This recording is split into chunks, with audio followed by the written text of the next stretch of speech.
think an underrated aspect of what makes a good facility from a great one is the... Don't even get me started.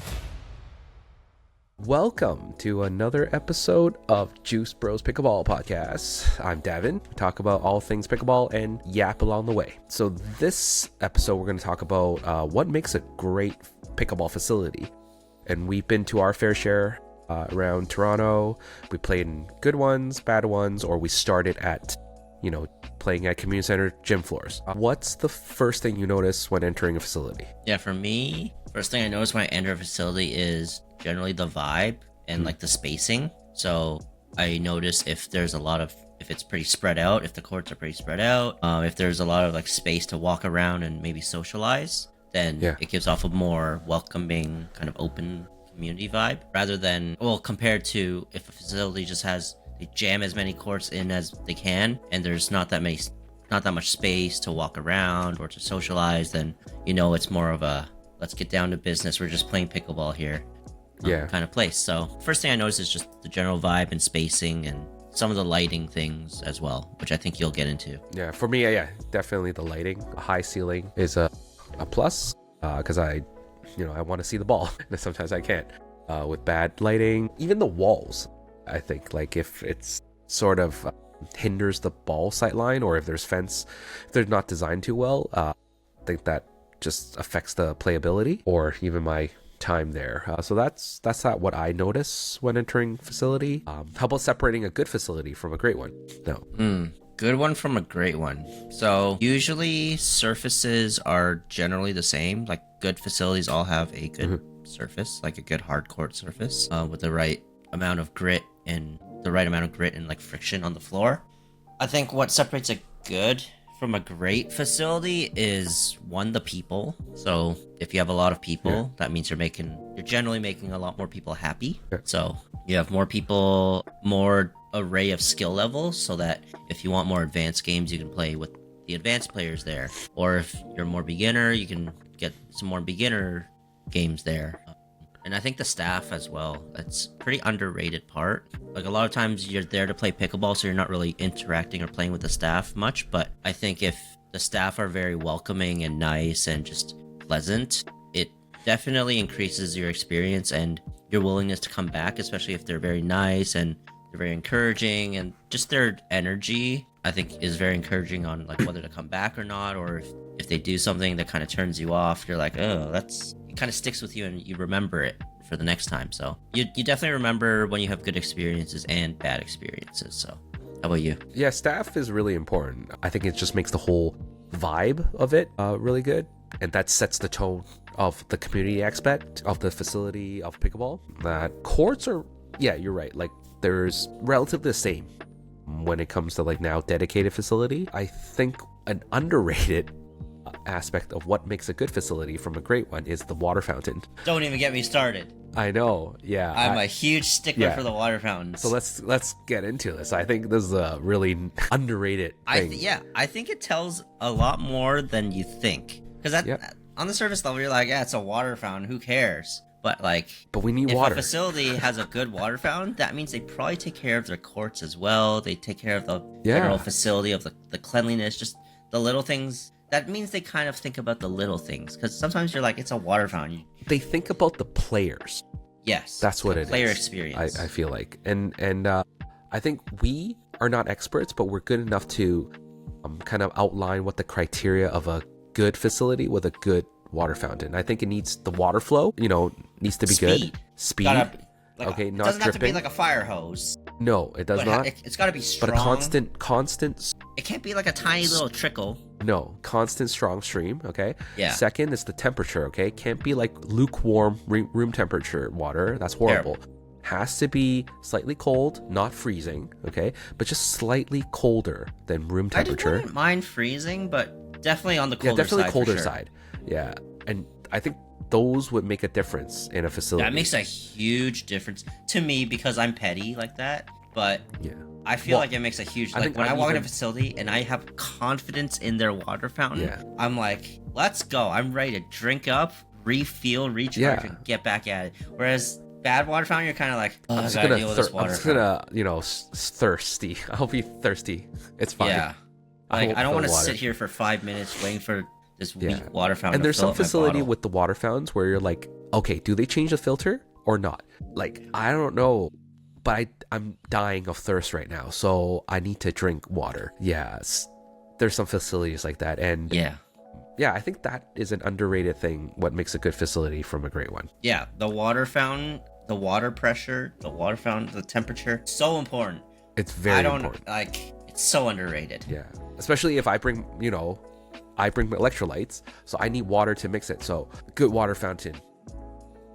And It's good. you don't want to be standing at that water fountain for like 5 minutes trying to While fill up your people- water bottle. While people are waiting too behind so you. they're lining up. So you're like, sometimes when you fill up your bottle, you're thirsty. So you're going to drink a bit and then you're going to put it back in to refill the rest of it. But then you feel bad, but I feel bad because people are waiting. So I would be like, okay, I'll fill this half of it because it stops halfway. And then I leave. And then and then you get to the back of the line while you drink some of it so that you can refill it before you go back to the courts. But you never get a full bottle. Yeah. Because of the water. Exactly. So you got to put it in. It fills up like halfway or even a third. You got to stick it back in and then wait like another minute because the stream is really weak. And then pull it out, put it back, and you're like, oh god, I wasted 5 minutes here. I think playing pickleball, this is one of the pet peeve is water fountains at facilities. That's not great at all. Yeah. And the facilities that you and I have been to, the ones that we're like, this facility's kind of meh, they all have something in common. Which is the water fountain. And the good ones, the ones that they all have something in common. The water fountain. Exactly. Good water fountain. Yeah. And we can, drop later, later in the episode, we'll drop some facility. We're gonna be a Juice Bros rated water fountain. Juice Bros, we're gonna facility rate. We're gonna be like the Ben and Colin based Johns. on the water fountain. We're gonna do that. Yeah, based on the water fountains. You know how some people they rate cars on how many cup holders they have? I'm gonna rate these facilities on how good their water fountain is. Yeah, I don't care if you're nice to me at the front desk. I just need a good water fountain. You could say hi all. Actually, water fountain is, I think, the top, underrated. I think the second is like change room area. Washrooms is really important. I think washrooms, nasty ass washrooms. I'm just like, pardon my French, but nasty ass washrooms are the worst at a facility. Like sometimes you're just like all sweaty already, but then you need to go to the washroom, but it's dirty. So you're like, oh, I don't want to use it, but I have to go. And it smells, and it just tells you how good of a facility it is, because like if the washroom's dirty, that means it's not cleaned frequently, so they're not taking care of the facility, and it's bad. So it's just like an indication of how much they care. Yeah, exactly. Because sometimes like these facilities, you're paying a membership fee, right, per month or yearly. You drop the yearly fee already, so you want the facility that you want to call your home court, right? You want to be there. So I know some facilities even have showers, right? Some like have showers, but then it's not a shower. It's just like a bidet. Like it's horrible. And and you're paying money for that. So you want to have the full experience. Like for me, like I think I've told the story before that I like a facility, even if they have a nice shower. I like, if after a session I would go there, shower, freshen up, and then go home. I like that. Because I don't want to go home all sweaty in my car driving and then come home for shower. I want to take care of that thing and then sit in my car comfortable driving home. That's me, right? Yeah. But a lot of facilities that we've been to don't have a shower, or they have one, but it's nasty and you don't want to be in there. And to each their own, right? Like for me personally, I'm okay if they don't have a shower. Davin prefers a shower. Yeah. Like it would be great if they do, but if they don't, that's okay for me. Yeah. I think I view it as like if I join a gym like Good Life, like they have shower and everything where I work out and I go do everything. Like I think I feel like, I don't know, maybe I'm just like picky. A Lifetime. Yeah, or Lifetime, right? Like Lifetime has pickleball courts, right? So then it has the whole shower, nice washroom facility already. But I think maybe paying a little premium for that little facility for me is okay, but for you might not. It doesn't. You rather save that money because you don't really like take advantage of it. For you, that would warrant maybe like paying a little bit extra. Yeah. Which for me, I'm like, I don't really care, so I'll pay as cheap as I can. Yeah. And if they don't have a shower, that's fine. I'll shower at home. But still, water fountain is our top. Doesn't matter how. Yeah, this is our top. Yeah. Second is washrooms and cleanliness of the washroom. And third, I would say is fenced courts. I really prefer individually fenced fenced courts. Yeah, individually fenced courts. Yes, that is also a really top one, especially when like we're getting into drills more frequently. Fence courts is a lifesaver because the balls don't roll out on the other courts, and you're not disturbing other people's games when you're drilling. And they're not disturbing your games. Yeah. Or they're not disturbing your drilling. So fence courts, individually fenced courts, is very important for a new facility or existing ones. Yeah, like there's a facility that we go to where it's not fenced, and it's a commonly known thing that you just can't drill there. You can't unless you're on a side court where there's a wall. Yeah, or but sometimes even then, even then you can't drill. Yeah, you're not gonna drill there because there's balls flying everywhere. Yeah, and especially it's like a peace of mind thing as well. Yeah, especially rec games too. Like if no fencing between the courts, balls are just going everywhere. So you're stopping every other point. You're to say ball. Like so. Yeah, it just interrupts the experience. Yeah, it's just like a quality of life thing where you don't think about it in the moment, but it adds up. So like, yeah, there's facilities that we play tournaments at too where it's not fenced, and then it's just balls rolling everywhere. Yeah. But like even it's like some sort of divider would be nice. Yeah, half dividers or even a net. Yeah, like the mesh nets. The mesh nets are fine. It doesn't have to be expensive. Just needs to like segregate the courts on its own. Yeah. Yeah. Do you think let's say, do better facilities kind of create better players? 100%. I would say so for sure. Like you'll note, yes and no, because some of the facilities that we go to, they have good players, but it's not like the best facility. But I think that's just due to the fact that it was the first to the market, and so there were no other alternatives. So all the good players kind of just went there because that was the only choice. And we're starting to see now, like with other facilities popping up, that people are kind of moving away from the ones that were first to be created. That the player base is kind of starting to spread out a bit more and to like better facilities, nicer facilities, more like well-maintained ones with maybe better management that cares more about their players. Yeah, so I think better facilities do create better players in the sense that if there's less distraction, like if you have a crappy water fountain and you're taking away drilling time to just wait for your water to be filled up. Yeah. Whereas if your water gets filled up in 2.5 seconds, you're right back to drilling. So that in that sense, it creates better players. Yeah. It's like better experience. Like, I don't know, just in a sense, it kind of creates more overall like atmosphere is better. Yeah, overall satisfaction with your experience. Yeah, you're more likely to come back and drill more too. Exactly. Like if you're like, oh, like let's say you go to a couple facilities, you're like, okay, the courts are all full on this one, and then the only one left is the one with the crappy water fountain or with no fences.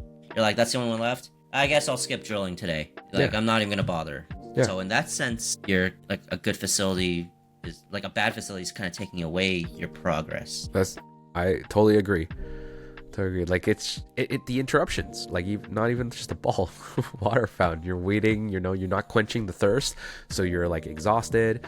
You're like, okay, I'm gonna call it quits now for the drills because of the water fountain. Yeah, you're like, I don't want to wait around for the water fountain. But I also believe that like better facility, why create better players, in my opinion, is that like sometimes a lot of good players already join these better facilities just so that they get the experience. So you actually get exposure to better players. So hopefully, you get games in with them or try to mingle and then try to get into the group chat, I would say, just so that you can get better games. So that creates better players and you become better. And I think that even better facility is that they don't only focus on the courts, but focus on the community within it. I think facilities that, like, we can name a few again later, is that they have certain programs that helps kind of beginner players, intermediate players, advanced players to find the right group to play. Because I personally think, in my opinion, that because in the beginning, these facilities that start coming don't have the programming kind of set in, so that we're left with like, our existing group coming into these courts, having our own group chats already, having our own groups, and then they stay in these groups. And then so outside players can't really come in and join these groups because it's kind of becomes very cliquey in a way. So that they grow, I want to only play better players, so they're stuck in that group, right? So these facilities just kind of operates as a court booking. system, so they don't have these like drop-ins or sign-ups that now facilities are getting better at. But I think it should be a mandatory thing going to a new facility, that you incorporate these little events where other players can join. Like, okay, like if your duper rated is 4.0 plus, you can join these and you can find actually 4.0 plus players verified duper games, so that you don't have to like be awkwardly like, hey, can I join your group? Technically sometimes it's just no, or you just don't get the exposure, I feel like. So that's what I think facilities should kind of focus on, the community, kind of listen to what people really want. I know sometimes there's a lot of hurdles, but besides like, you know, building a facility with like 10 plus courts or 20 plus courts, I think you should also focus on what brings people back to play. Not because, in my opinion, kind of how you kind of get extra money, because, you know, if people sign up for a membership, they only have the membership, right? It's a constant month to month, but you want additional income. So you can create like, you know, sort of duper events, money ball events, certain drop-ins for beginners like that to get that extra income. And that's how a facility be successful, and that draw in new players, get kind of mix it up, mingle in a bit. Yeah, like social plays. Yeah. Yeah, and then you can just get more like kind of recurring, just like not membership income, just kind of just like pay as you just go. More variety. I think for me, I feel sometimes playing with the same group, it just gets stale, because it's not like, oh, I'm beating everyone. It's just that like when you play with the same group of people, you kind of tend to like find what they're good at, what they're weak at. So you tend to like play the same patterns. Again, I think it's up to the group to be like, to change it up, but some people don't, and they just kind of stick with their own game. But you know, some people are different. Like they show up another week, be like, oh my God, they're trying new things, which is fantastic, because you're experimenting and then you're kind of improving your game. So, but then, yeah, it just gets stale. But then these events, these new things, you could actually play with different people, kind of new format, like the money ball that we went to. Like that was fun, because we don't have to, like we covered in the previous couple episodes, like tournaments are getting more expensive, right? But these money ball events is like a mini tournament, but you're not spending like $100 to $150 just to like maybe play 3 games. But these money ball games, probably 5 to 6 games, and then if you make it to playoffs, more games. But then at the end of it, the prize is money. You literally get cash. The entrance fee is like maybe $25, $30 depending on the level, but you're getting a cash prize, which is amazing. Good competitive games. Yeah, and usually like the money balls like depend right on the facility. Like they can limit to like minimum your duper has to be this in order to be fair. Just to mix it up, there's like gender double games or mixed doubles games. Like I think those really work. Yeah, or singles, like, and it's really effective. Like a lot of people do get the benefit of that, of a tournament, compared to actually joining a tournament and spending so much money and getting a crappy medal at the end of the day. Yeah. You get money, you can pay for your own medal if you want, or you can just go get food. Yeah, and sort of thing, like a lot. I don't know about the other money ball tournaments that happen in the States, but the one we joined, like our entrance fee is actually directly added in back to the pool. Like the facility doesn't even take a cut. So that's amazing, because then we know that it's just like, oh, okay, I'm just gonna pay and see if I can make it because of my skill. And then you're getting really competitive games because there is something on the line now. So yeah, I think community comes first. Yeah, and, definitely, you know, programming is huge. Huge thing. Huge. Yeah, probably one of the most important. Yeah, you just don't want it to be like people just booking courts and that's it. Since that's where we play now, should we go back to the roots? Well, yeah. So where did you first start playing? I think we talked about this before. We can be a little deeper, because then we can now go into where and how the facility is when we started playing. So for me personally, I first started at Richmond Green, which was outdoor. It's basically like a parking lot, and they drew some lines, put up some fences and some portable nets, and that's basically where I started. I went there every day in the summer that I met Dav, and just basically played, got games with anyone. You can't drill there because there was no fencing like between courts, so the ball rolls out. Yep, the ball rolls out. Sometimes it rolls under a fence to like another part of the parking lot. Yeah. So it's a little chaotic, but that's kind of what made it charming in a sense, where it's like, oh, and you can just show up whenever you want because it's outdoors, it's public, it's 24/7.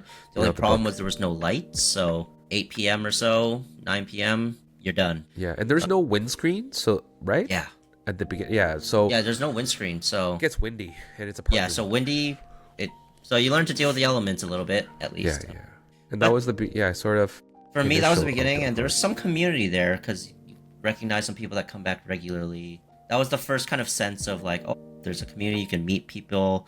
They like download some apps where you can like add a bunch of people to it and just message everyone like, hey, who's playing? Like, anyone want to show up to the courts now? That kind of thing. So that's kind of my first semblance of that. So. Yeah. And then a couple community centers here and there with the gym floors, but mainly outdoor for me. But I think you have a different start. Yeah, I started indoor community center, gym floors, indoor ball. It's a whole different experience because the gym floors are very slick. So the ball kind of like doesn't bounce as high, sort of skids a little bit. So that was an experience. And but the then people that's there, too. really it, right? There's no dedicated courts. I think there were like one, but it's really far from where I lived. So, and then community center, like there's no club to join, so it's very cheap. It's really like an $8 drop-in for 2 hours, so it's really accessible, really cheap, and then you get to meet people. And then I think I went to the drop-in for 2 hours and met friends that I have now and started playing, so that was really good. But yeah, I think when I started community center, it was more welcoming, less of that cliquiness. I have no idea, but I cannot say now because we also have our groups to play. But 2-3 years ago, I think it's because my opinion is that the sport picked up again, and then we were the ones to like really like, oh my gosh, pickleball's kind of picking up, and then we want to try the sport. So then a lot of people at the same time out of COVID, a little bit after COVID, kind of like want something to do, and then pickleball is that. So our group, I know some people from our group like played earlier, but most of the people there picked it up during our time, and they kind of grew together, so that when I joined those community center, it was the same people that we have now. And then we kind of grew from it, so that's why everyone was a kind of a beginner then, so it's easier to mingle compared to now because there's more facilities, more different ones. I'm not sure if it's as more welcoming. Yeah, I would doubt. I would say it's not as probably not as welcoming. Even with like places I've been to where they don't really know like who the advanced players are, where everyone's kind of new. There's kind of some feeling out, like, you know, the middle school vibes of like first day of middle school. You're like, trying to feel out everyone. And you're like, who's the cool kids? Yeah, like who's the good ones? Who's the bad ones? Who's the ones that thinks they're good but they're trash? Who's the ones that are like low key but they're actually really really good? Yeah, it's like it's kind of feeling it out. So sometimes there's facilities where you go and you kind of get some of the louder personalities, and then you're like, oh, okay. And some like the gatekeepers and the on-court coaches that will give tips in the middle of rallies and stuff. And then so it's interesting because I agree with what you said, because a lot of the people that we played with 2-3 years ago, we all started around the same time, so everyone kind of grows together. You see each other progress, so it's more welcoming because everyone's kind of at the same level, and as you're getting better, they're usually getting better at around the same pace. So I think compared to now, when there's probably more gatekeeping, more cliques, more like, oh, you're not good enough to play in our group. And it's kind of like, I don't know if they change or it's like that, or it's only our groups. It's kind of like sort of like invite only sort of sense, where I feel, I don't know, correct me if I'm wrong, or I'm just like throwing shit out there. It's that it depends also like how often you play, that you get kind of like, oh, invited into things, or if you're like kind of turn things down more often and then you'll just get forgotten about and then don't get an invite. But that's what I think. I think there's an element of it, but maybe not as much. Not as much, but definitely like, people do like want to play with better players, and they'll stick with playing better players or try to approach better players. Like, like our group, I don't know, it's just a joke, but like there's a group called the Elites.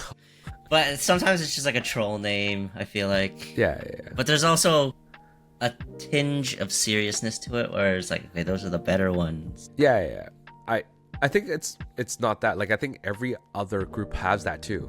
It's only us that we know. There's probably many hundreds of groups out there that just our group has a name for it. Yeah. Or there's other people that have like a 5-0 plus group only. Like, I don't know. Like, I'm sure the pro players have their own groups of where they play their rec games. Yeah. Like, we've seen like pros like playing together sometimes, like the really high level players playing together. So they definitely have their own group chats, so Yeah. that us peasants are not part of. But also here and there, like I think for us, or actually anyone that's at a certain level now, and we feel that too when we play like kind of lower level players, it actually hinders our game, right? And then I think that's what higher level players think too, or like so-called like elites or pros like that. They don't necessarily want to get as much games sometimes, what here and there. Yeah, they'll entertain as much you. games. Yeah, but because it can hinder your performance, because one of the pros said it, or a video that I saw, that if you're a high level player and you're playing with lower level players, it's actually much more harder, and more unpredictable, because they won't Not be in a playing rhythm. this. There's no rhythm. Yeah, there's no rhythm. They're not playing the same patterns, so you're adjusting to randomness. And sometimes you don't know if the ball's gonna fly at your head, or a speed up that it shouldn't be a speed up, because higher levels players wouldn't take that speed up. So it's so unpredictable that it hinders your game of how you think how to play. So Yeah, totally understand. and I guess for people trying to get into like higher level games, is even if it's not just skill, being a very chill personality, or someone like if you're funny, or like if you're very pleasant to be around, you might get invited to those games just for personality, and then Your vibes. Yeah, for your vibes, and then you'll Vibes help. and then your skill might keep you in that group, or like might get you invited back. Yeah. Or if you're there because you're a good personality, like I know of some instances where sometimes like the player is not as good, but they're just super fun to be around, and they're just a cool guy or something. Like then like they're invited to the runs, like because it's not just about skill, it's about like good vibes as well. Yeah, there's definitely like serious times where, practicing for tournaments or certain events or something like that, then there's more the serious. But then, if you have good vibes sometimes, like, you get invited to the fun things. That's also pickleball related. Yeah. So It's not all about skill. Like it helps for sure to be good. I think I'm guilty of that too. Like back then, trying to get better, I think every game that I play with new people that I know that they're really good, I tend to put on my best show face, like my best game face. Like I have to get every ball back, because I secretly deep down want to see if I can get invited to more of these games, right? Yeah. Because I want to get better, and then playing with better players is the only way to really improve your game fast. I don't think you know that, but like every game that, like, I know if I'm playing better players, and then if one or two starts trolling, I get really pissed, because I'm trying to like, they already in a group, but I got like You're randomly subbed, trying to prove yourself, but then you're fucking around. Yeah. And so like, God, but I'm trying my best here. I'm not as good as you guys, so I'm not trolling here. Like I'm actually trying my best. So yeah, it's definitely tough. Like it's one of my pet peeves. I'm trying to change, like, but then I'm still trying to get better. Yeah, it's always just a weird mindset thing where it's like going in with a certain mindset, having a certain mindset while it's happening, and then if someone start messing around, you're like, wait, am I gonna be invited back? Yeah. Or have they already written me off? And I'm like, I'm not. They're like, they already know they're not gonna invite me back, so they're just messing around. I'm slowly trying to not, because it hinders my game too, right? Thinking too seriously, playing too stressed in that way. But then really take it easy. It's fine. Like I think I'm not trying to like get really, really good, so don't need that pressure, that extra pressure that I put on myself. Yeah. So do you think pickleball is becoming less accessible because of this? Like, so I would say facility wise, no, but culture wise, there is an extent of it where people have their groups, and if they already have their groups, they're kind of closed off to welcoming newcomers to those groups, unless you kind of sort of prove yourself that you're like a strong player, then they'll like invite you back. But yeah, I think it is becoming a little bit less accessible for like a newcomer, I would say. It's like someone just bursting on being like, oh, they're really good. Yeah, I think it's becoming a little less accessible. Yeah. So in your opinion, is it scaring beginners away, or people trying to get into the sport? I guess it depends on the facility, but I would actually say yes. Yeah, right. Maybe Especially, it might be a hot take. Yeah, I think especially a facility just focus on the courts and not the community, what we talked about. Yes. I think we can put on some facility, like I think Pickleplex, the franchise, like they have different locations, do a pretty good job. Yeah, I think they do a really good job with welcoming players. Beginners, learn to play, Playing social with coaches, events, lessons. Yeah, and then I don't think they have some Pickleplex have duper kind of related like partner play to kind of mimic the tournament style, which is great because then you want to maybe practice going into a tournament with a new partner.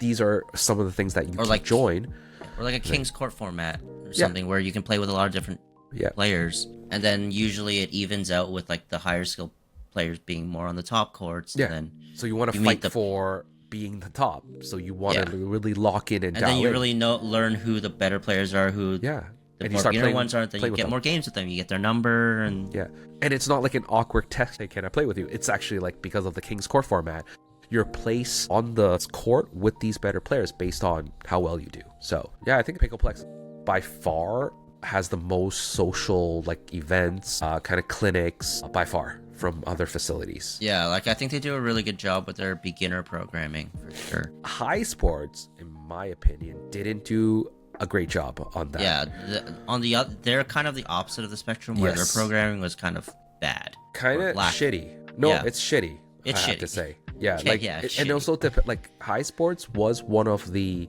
very first ones to have like dedicated courts, outdoor courts dedicated. There's one other thing, like they have like Oshawa was one of them. Then Stouffville, and then Vaughan. Those are the three. They had the market cornered. They have if they wanted to. Yeah, they could have monopolized the whole thing, but they just focus on the courts. They have here and there. They have like kind of running clinics, or you can book to train with a coach. Yeah, wherever, but and drop-ins here and there, but like no like social. Yeah, not set programming. I think drop-ins is fine, but then there's no facilitator. I feel like a lot of drop-ins. Like I remember PRC back in the day.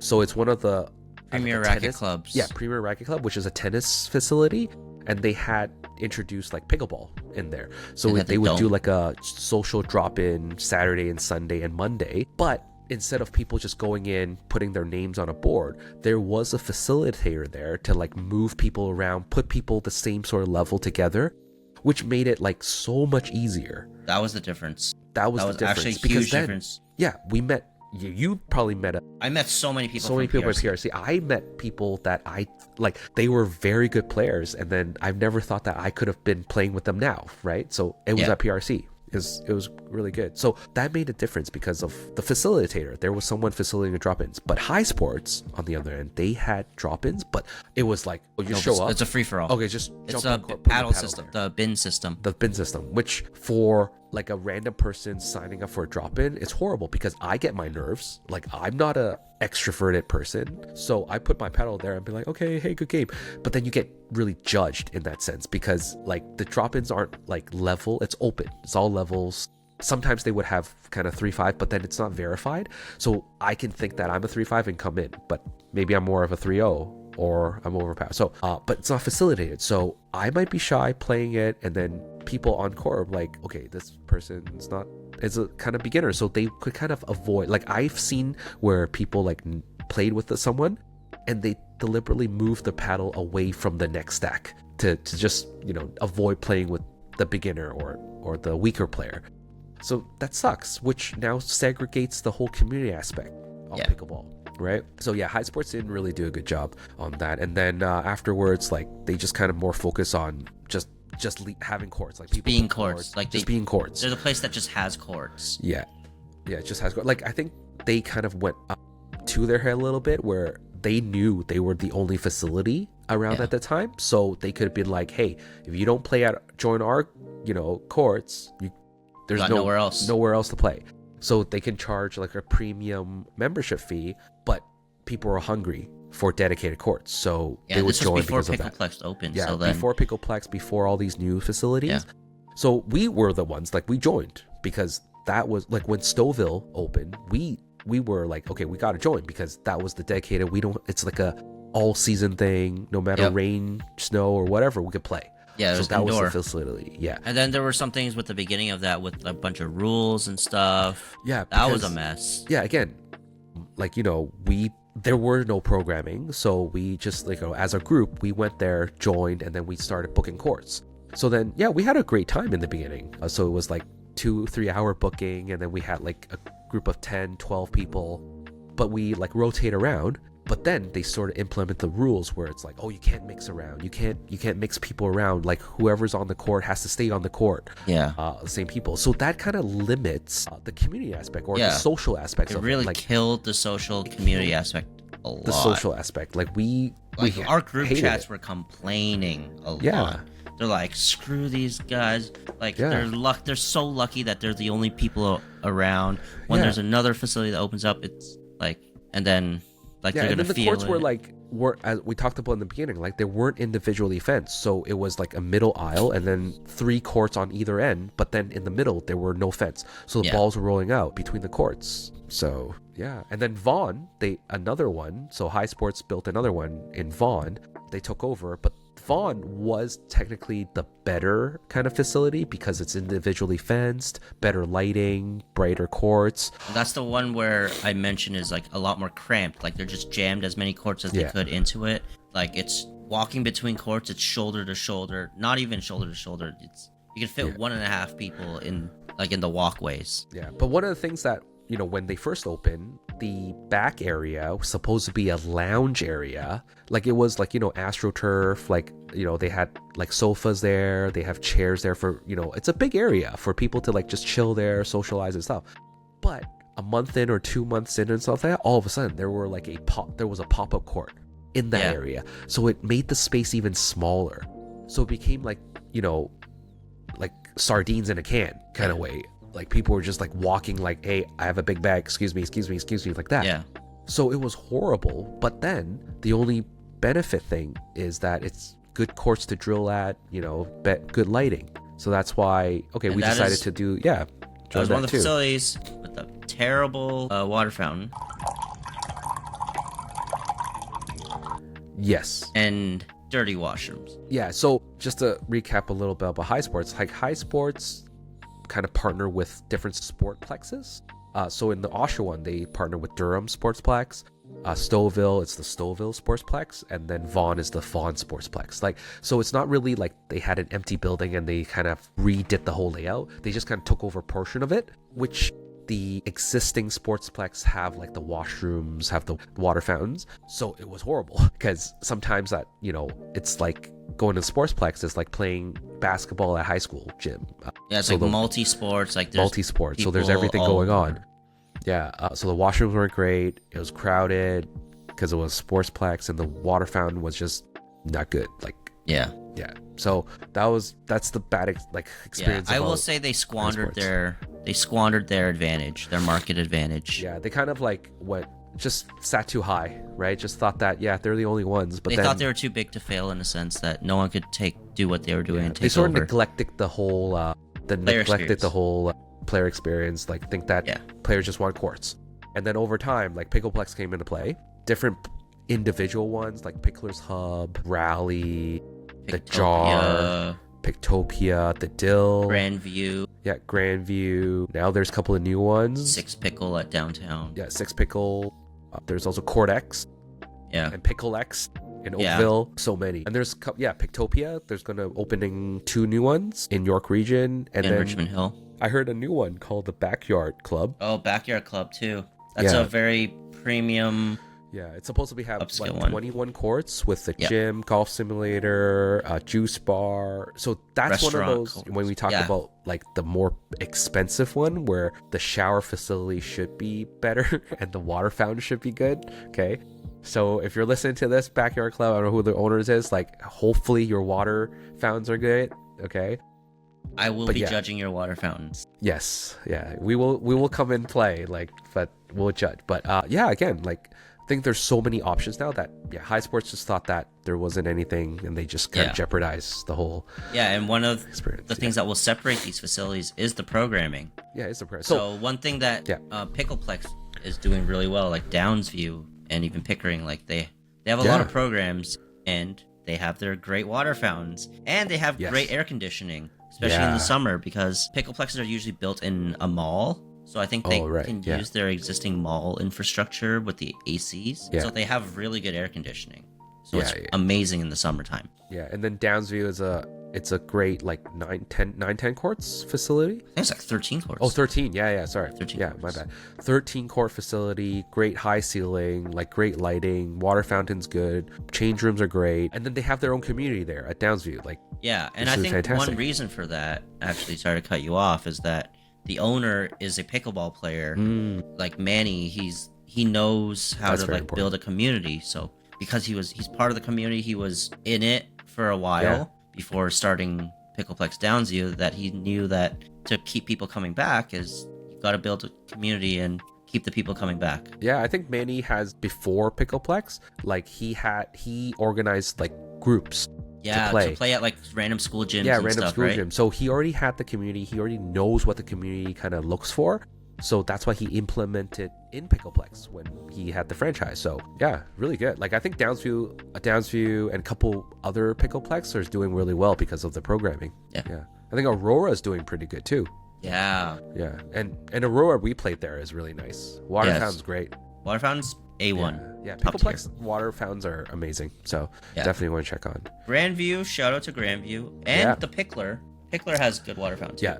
So But before Grandview Pickler, has let's talk about best water Grandview. Grandview, I think, is one of the best water fountain I've ever seen.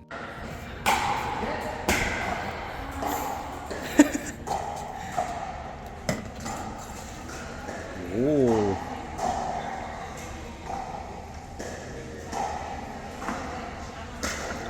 It's overflowing. First of Yeah, all, it's amazing. it's a hose. Like literally, it filled my Yeti bottle 3-4 seconds. Like it's just like that. Okay. Yeah. Temperature wise, it's cold. Cold.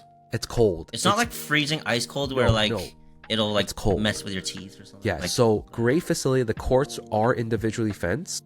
Okay, so you can drill there and all that. They do have 6 courts, but now I know that they have a bar there now. So Yeah. you can like social, right? Like as we talked about, yeah, they're social trying to create aspect, more community. more social community. aspect. Like they're trying to get more events, like more of like the after hours drinking, dinking events like that, or tournaments. even morning social Dating events. gatherings. Yeah, dating events. Yeah, they do collabs with other brands too, just to host the events, right? So I think this brings even non-pickleball players to like get exposed to pickleball. Like I think this is what facility should do. Just make these events. Yeah. Yeah, they And make then- do with their 6 courts. Like it's not that many courts, but It's not they that many courts, yeah. But they make it do a work. good job with them. They make it work, yeah. And then this allows like people to be aware, and then now they can expand, right? There's demand. Yeah. Like I would want to go to Grandview because of that. Yeah. And then Pickler. You know, we went to the grand opening. Pickler, like we know from the brand itself because it's a US brand, and then they franchise off. But definitely, like they have their own like look and feel, so it's already premium from all that. Very roomy, like Very like, roomy, high ceilings, like great spacious courts. Sightlines is amazing. Like they have their black walls, which is fantastic for the courts. Great lighting, water fountain, very good. very good. Not as cold. good as Grandview. Yeah, not as cold as Grandview, but No, definitely not as fast as Grandview, but Grandview is but- top tier. yeah, tier. Grandview is like 10 out of 10. Yeah, top tier. I'll say Pickler's like a solid 7 or 8 out of 10. Like, yeah, in terms of Pickler overall. definitely premium fountain. court. Like I think it's premium enough that it's affordable still if you want a dedicated facility. But I think for us it's just too far. Yeah, for us personally. Yeah, It's it's just too just far, it's in Etobicoke, so Yeah. it's just too far where we're gonna play. But definitely like great players there. Head coach amazing there. Yeah. At Pickler. Shout out Tiff. Shout out to the head pro. Yeah, head pro. Again, if you're in West End, right, looking for a facility, Pickler is a really good one to join because they run the programs too. They have leagues, they have learn to plays, clinics, all that. So really good. And that's where we got our chance to meet Anna Bright too. Yep. That was good. That was Great day. So yeah, good day. There's gonna be more facilities, and I think what our point is that think of the community Yeah. when building a facility, and also it is important because you mentioned Downsview that maybe consult some pickleball players. Like ask before you go all in the facility. Ask the pickleball community what do they want? What's the bottleneck? What's working? What's not? What's definitely to avoid to run a successful facility? Because I've heard like in the States, I'm pretty sure, I don't think it's the programming thing, but a lot of facility got open but then just got shut down within a year. Yeah. Don't know what's that. Like I haven't read too much on it, but yeah, again, you don't want that to happen because pickleball is still growing. It's huge. I don't think it's going down anytime soon. You gotta do your best to not turn people away. Like I know we're like at some facilities they're starting to like implement more rules or be a bit more stingy on like court times. Like a lot of times, like we'll be finished a booking, and then if there's a free court, we'll maybe hit a bit more, like play an extra game or two, or finish a game that we or even finish a game, like because someone else has the court, so you move your game to like a free court that's not being used, and then maybe sometimes, like I think recently, like we've had experiences where maybe the staff will kick you off the court. Like, hey, you're not a booking. Way past your time. You're way past your time. You're past your time. Like, or even if you're supposed to do, if you're 4 people on a court, and then there's a free court right next to it, you know it's not booked, or even if it is booked but the people didn't show up, you want to drill separately just 2 players on the free court and 2 on the original court, and you get kicked off your original court and told to go back to your 4-person court. It's like, well, we're not really hurting anyone. And also we're all members. Like it's not like a paid we're all guest. premium members. We're all premium members. Paid for that. We just want to use the free court because there's more space, and then we're not hurting anyone, and it kind of leaves a sour taste in your mouth when they're kind of being a little petty in a sense, where a little petty.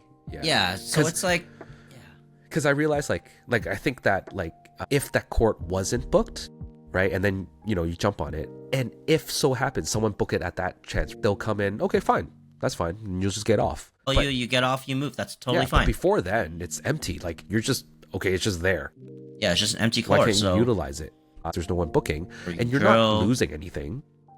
Like as a facility owner, like you're not. It looks losing good anything. to have the court filled up, and then it's like it's little things like that start to turn people away bit by bit. Like little micro experiences that add up and stick in your mind. Like when a facility's great, you don't think about it, but when you have like a tiny like inconvenience or like bad experience, it sticks in your head a bit. And if it happens a bit more over and over, it adds up over time. You're like, all right, these guys are kind of being jerks. Like they don't care about their players. They just care about whatever, keeping their court times, whatever. Exactly on 2 hours or something. Or being flexible is great. If you're not hurting anyone, I think you should be fine. But if you're not hurting anyone and you're still being told this and that, it's a little off-putting in a sense. Like they have like, yes, it's their facility, they have every right to tell you what to do in a sense, even though you've paid a membership, but it's just a little too far sometimes. So it's starting to, and then it makes you think about, hey, there's all these other facilities, like you're not that special. And I think some facilities also like oversold memberships. So when they open it up, they don't cap it, or they don't think it deep enough to, and then they oversold the membership, and that's where the problem happens. Because if then you can't book a court. You can't book courts, and then that's when you kind of implement these rules, like certain facilities. And then you have a lottery system, and you can't just be like, all right, I can book a court whenever I want. It's like, no, you gotta wake up at 7 a.m. Or even a punch card system or something. Like that's weird. I paid like premium. Why am I now having to cap my hours? Why do I have to cap my hours at like whatever many hours a month? It's like I paid premium so I could play basically as much as I want. Why don't I just go pay as you go, like kind of thing? In that way, there's no more benefit of like being a member. So it's a little off-putting. I understand there's business implications on the facility side to like turn a profit or make revenue, but on the player experience side, it's kind of a little off-putting. When these little things add up, and it just turns you towards a different facility, and it's like you're not helping your own case. Sometimes I don't know if it's me, but like there's a lot of these facilities opening up. I know there's demand. That's why people are trying to capitalize this. Like, okay, we gotta open one soon because like we don't know if the sport is gonna just not be popular anymore, or not as exploding as much now. So people are like getting a land, getting leads, building it. So people are not thinking, I think, the longevity of it. Like even if a sport like pickleball plateaus, flats out, like it's like every other sport, like basketball, tennis, and stuff. It's been around. Baseball, it's been around forever. Like pickleball has been around forever. It's just exploded after COVID because everyone wants to play pickleball. But then you should think about the longevity of it. Think about people, like how you can, like the pickler for example, right? They are a brand, but they've opened many facilities through the US, and now they're expanding to Canada and even Japan. Like, how does a franchise like that, even Pickleplex actually, but I don't know if every location is doing so well. Even No, Pickler, I don't think they're know all if, profitable. There's some that are not profitable. even if Pickler, like, I don't even know if they're all profitable, but I mean, again, but they're building facilities around, the United States, now Canada, internationally. So I think in a sense you should, as a new facility, think of that. Like, how do you expand it? How do you, be successful long term rather than just, getting a hype? Because it's not a cash grab. No, like, it's really a long term decision. And you don't want to, you don't want players to be sour about it. Like, if you open a facility and it's not maintained or doesn't have enough programming or doesn't blah blah blah court time, wherever, like, yeah, it'll just fail so fast. Yeah. So some tips if you're a facility owner, there's a lot. Ask the players. I think if you're not a pickle player yourself, like, ask the players, ask the community what really works. Like, especially like if you're thinking of your business model, membership, how it is. For us, we just pay membership fee, premium membership fee, and then we have almost unlimited, without booking. Court fees. Yeah, drop-ins are free, like that. So it's basically just pay one and that's it, you're done. But newer facilities, like even the more premium facilities, they have, like, I know that monthly fee, all right, what tiers, and then court fees, and then additional facility initiation fee or additional, like, facility fee. Yeah, but that now gets to the more poshy of it. It's probably not for my income level. Yeah, not for me. Yeah, unfortunately. Yeah. But those are the facilities that's, like, I'd admire to play in because it's so fancy, it's so nice. But again, the cost is just crazy. I don't think it'll attract the majority of pickleball players. I think those ones are really, like, if you're retired, kind of well off. Yeah. Those are the facilities. Love golf. Like, yeah. So or you can hang out with, like, work from there. Yeah. Somewhat, if you can, but definitely not for me. But again, I think us average pickleball players really kind of want a facility that's, like, say, a monthly fee, right? But it kind of includes almost everything. Yeah. I don't have to pay additional to. Maybe, like, it can be like, oh, the monthly fee would cover your court time, but any additional drop-in or programming, you just have to pay a member pricing, in a sense. Maybe that'll work. Like a half price or something. So I think that kind of encourages, like, okay, I'm not now additionally paying more for court time, but I already pay a monthly fee. Why? Because I get a discounted court time? That's kind of BS. Yeah. Right. So I don't want to pay for the right to pay more. Yeah. I don't. Yeah. So yeah, like, I don't want to. Yeah, you don't want to pay so much, and honestly, for us, like, semi-competitive players, we go where the people go. Yeah. So if you can prove that you can keep a player base relatively happy, then we'll probably go there because that's where the people will be at. We'll bring the group because then we, like pickleball communities are very small in Canada specifically. Where it in gets Toronto around quick. Too. Yeah, but it gets around quick. Like, we are right now, because of the bad experience or mediocre experience of facilities that we're in now, we are actively looking for other ones. So we are actively in group chats thinking, hey, where are you going to play next? Like, where are you going to sign up next? What are you going to do, right? So we already have probably, like, discussing, like, 30, 40 people or potential members to bring to a facility. Yeah, to bring to a facility. So that's a huge, like, your already initial day ones for your facility.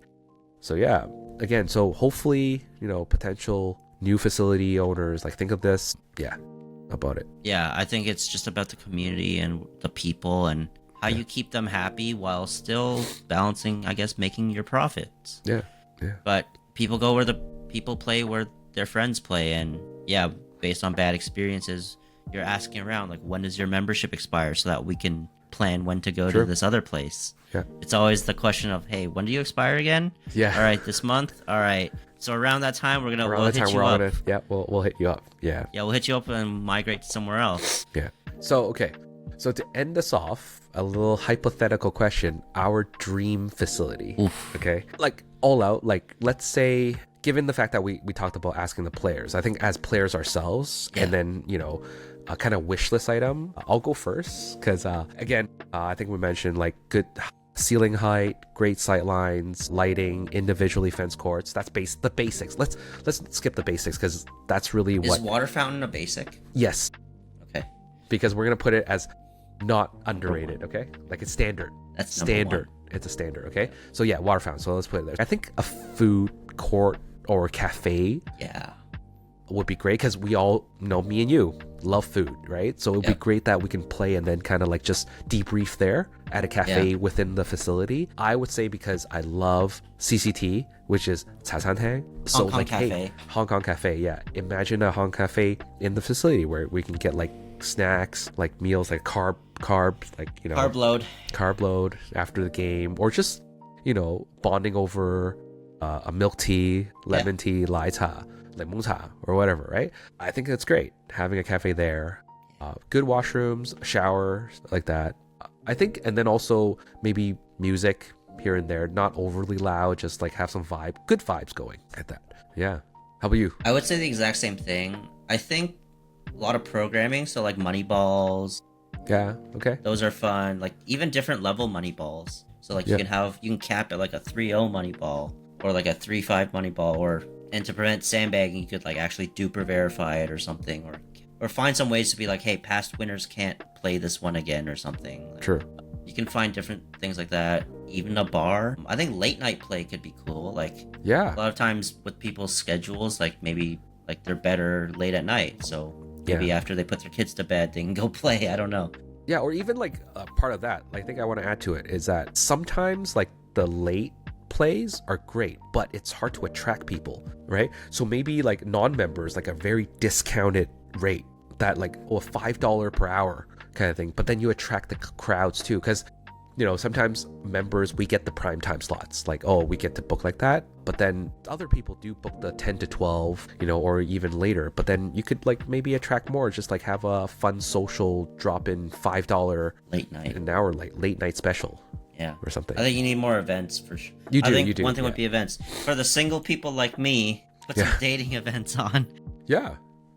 I think so. Yeah, put some dating events. You can have some like mixers, like some theme nights, like just build some communities. Like I think that's one thing that Downsview does pretty well. Yeah. Include the community. Yeah. So I think definitely, so after the basics, good drilling courts, just the dream would just be the people, I think, like having good set of players to have competitive games, but also they're nice people so that they're also fun to be around. Just, I think, pretty much what you said. Coaching programs as well so that you could get better. Yeah. Have more tournaments there. Yeah. Yeah, I think mainly programming. Yeah. I think the best pickleball facility should kind of feel like a second home. Because we spend aside from work, if you're work, but like like it should be, because all your second kind of social group of friends are there playing, so it should feel like a second home. Everyone's vibing, but maybe not too homey, so that your actual family doesn't get pissed. Exactly. Yeah. So your actual family doesn't get too pissed off that you're always there. Or if your actual get pissed at you, you can go to the second home. If you get kicked out of the house for like playing too much pickleball, you can go play pickleball. And hopefully they open 24 hours. Exactly. If they're 24 hours, like automated, like technology wise. I think a dream facility would have like a bunch of the technology stuff. That'd be pretty cool. Like like self-check-in courts. Yeah. Like self-check-in courts is all on the app. You're like, all right, punch card, beep yourself in. Like, I'd like to do like even gimmicky things. Like I know Pickler has that Wingfield AI thing where I think that's cool, because then let's say if I'm going there by myself, right, I can use the AI system to like help me with shots, get my stats. I think that's really cool in a way for you to improve your game, because I know we did the challenge during the grand opening where it's like, oh, your serve speed or like where the position of the your balls hit, so you kind of know that, oh, I now have like a AI kind of drilling kind of coach, drilling partner coach. Yeah, so that's great. Or even like maybe every court have a ball machine or something, or recording thing, so that you don't have to put in your own camera. They have the optimal spot where you can just, as a member, you can log in, scan the code, and then download your clip during that match. I think that's actually very underrated. I think that would be pretty cool.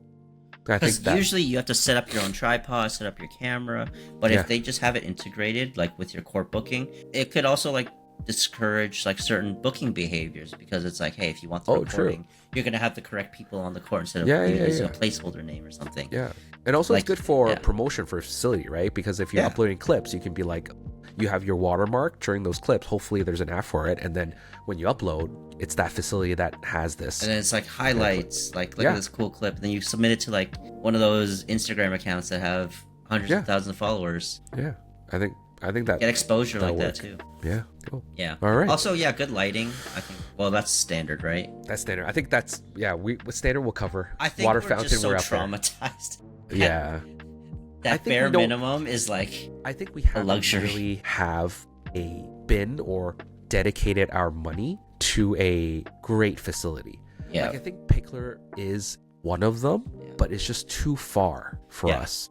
Pickleplex is to an extent, I think they're trying to sort of be it, but I think Pickleplex is sort of their business model is trying to cap membership so that they can get more of the pay-as-you-go recurring revenue. Stuff. Yeah. So even like Pickleplex Aurora, which is close to us compared to Downsview, it's still, you're right, like it's capping. Like I don't think they're taking members anymore, so they're trying to cap it, which is great because you don't want to oversell. So yeah, but I don't know, hopefully there will be one opening closer to us. Yeah, hopefully. That has sort of our asks. Yeah, like right in our backyard, of like right next to us, like in a central area. Yeah, that would be supposed to be opening 2 facilities, so we'll see so how that pans out. Yeah. All right. So I get that's our episode on pickleball facilities. What makes it good? Our dream facility, and the most underrated facility feature is water fountain. Yes, it tells a big story. It does. Yeah. Let us know in the comments if there's anything that you find underrated or overrated in a facility, or a feature that you really wish you have, like we cover some, but maybe there's something that we never thought of. Yeah, I'm sure there's something we haven't thought of. Yeah, that so let us know. Maybe exists in the States or something. Yeah, let us know in the comments. Yeah, and then also be sure to like, comment, and subscribe as always. All right, we'll see you in the next one.